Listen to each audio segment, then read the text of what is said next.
इस video को लाइक करें, हमारे चैनल को सब्सक्राइब कर बेल आइकन जरूर प्रेस करें हमारी न्यू वीडियो सबसे पहले देखने के लिए। कहाँ जाता रे? कॉलेज जाता नहीं। कहाँ कॉलेज जाता नहीं? जब देखा पान दुकान वाला क्या खड़ा रहला है?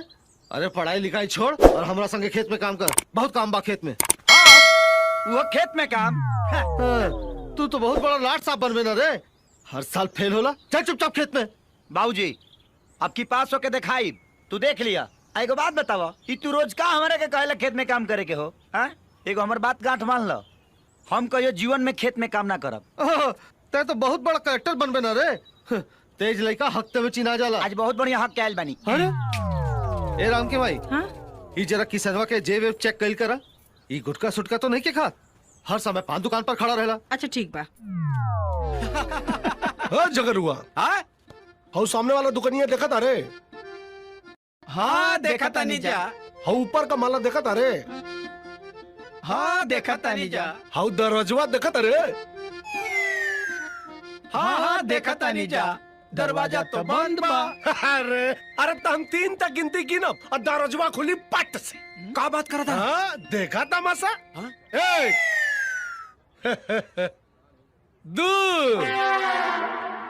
रुका 3।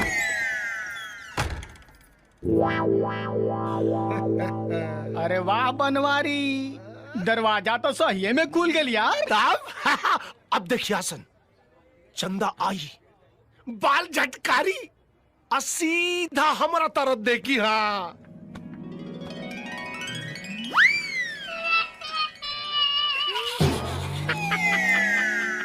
तोरा के तो देखबे ना कई। अरे पागल बड़ा कासन, ऐसे कैसे देखी? अब तो हनी खड़ा रहा तब लजा गई लोई ना। अरे वाह रे बनवारी, हाँ तोरा चंदा के कौनो चक्कर तो नहीं खे?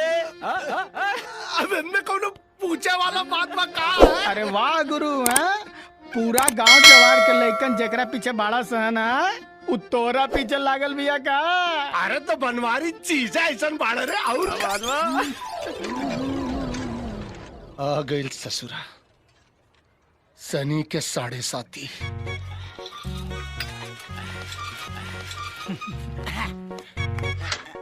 का हो ए बनवारी, आज चंदवा कॉलेज चल गई का?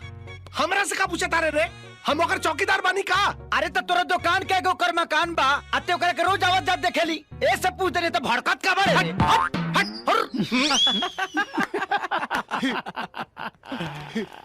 ए झगरू, ए बुधौन, एगो बात बताई। बोला। चंदवा कॉलेज नहीं खे गई। तोरा कैसे मालूम बा? हाउ देख, ओकर सहेली हो जाओ तारी सा तो अकेले कॉलेज थोड़ी जाई। प्रभु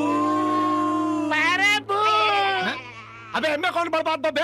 ये तो कौनो अनहरो बता दी। अनहर बता दी, तोरा खानी बानर ना बता। हट हट हट